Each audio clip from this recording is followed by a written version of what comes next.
This is going to be more thoughts on war. I'm still thinking about war because I think it's important to do that, not because I want to do it. War is so terrible that even thinking about it is painful. War is so terrible that I know, since I have never been in a war, that I can't even begin to imagine how bad it is. I know that it's so bad that the wonder is not that so many soldiers suffer from its effects in what they call post-traumatic stress disorder or shell shock. No, the wonder, for me, is that so many soldiers seem to cope with it quite capably. I suspect that, for many, that is a facade. I still don't know how they do it. The book I read provided many instances of inhuman, if I can call it that, behavior, sadistic cruelty in the war. There was, in 1937, the rape of Nanking. In 1942, there was the Death March to Bataan. Vicious, even murderous treatment of prisoners was common.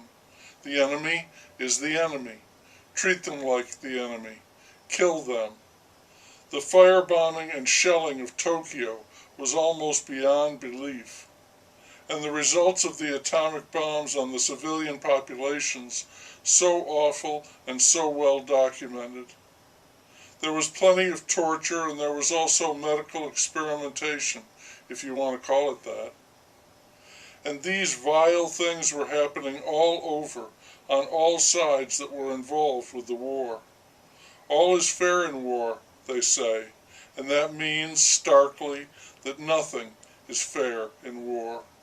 It is all foul, brutally foul, wickedness, an utter lack of sentiment, to the point of sociopathy. These would be good traits in a general.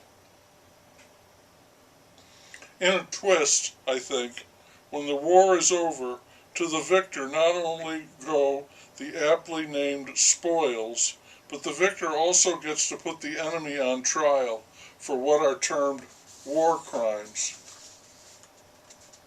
The Germans were tried at Nuremberg for their war crimes. Leaders were executed or imprisoned for long terms. The Japanese were tried in Tokyo with a similar result. The Americans, the British, the Soviets who won were not tried for any war crimes. They were not even accused of any war crimes. But I don't think that's the same thing as saying that they did not commit any war crimes. A war crime, like a hate crime in peacetime, is something so awful, so wanton, that it exceeds the mere killing of another, the basic act of war. To commit a war crime, you have to murder helpless people, prisoners, civilians, maybe rape and murder whole villages, towns, cities. Today, the Japanese deny there was a massacre at Nanking.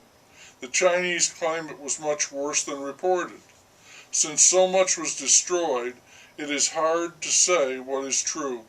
War often eliminates people and the evidence of having done so. One of the judges at the Tokyo trials was from India, and he was not excited at the prospect of bringing Japanese war criminals to justice. He called the proceedings formalized vengeance sought with arrogance by the Allied powers upon a defeated Japan. 8 men were found guilty and were hanged. The Emperor of Japan, Hirohito, for whom all the soldiers fought and died, had a role to play in the restoration of the country, so he was useful and was not charged with committing any war crimes. For me, war itself is the crime. If you are really at war and everything is fair, then all behavior, all manners of wickedness is possible. Any action is excused. War justifies any brutality. When it's over, I think it's a cheat to put the enemy on trial for war crimes. But it is done. The trial accomplishes at least 2 things. It is the final stage of punishment for the enemy, and it establishes a clear narrative of the war. And in the definitive narrative, the winners say, "We will be the good guys. We will pass out ribbons and medals, and we will sit in judgment of the leaders of the other side, the war criminals."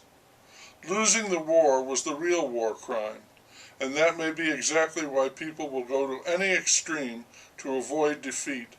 The possibility of losing breeds the brutal behavior that we later deplore after the war.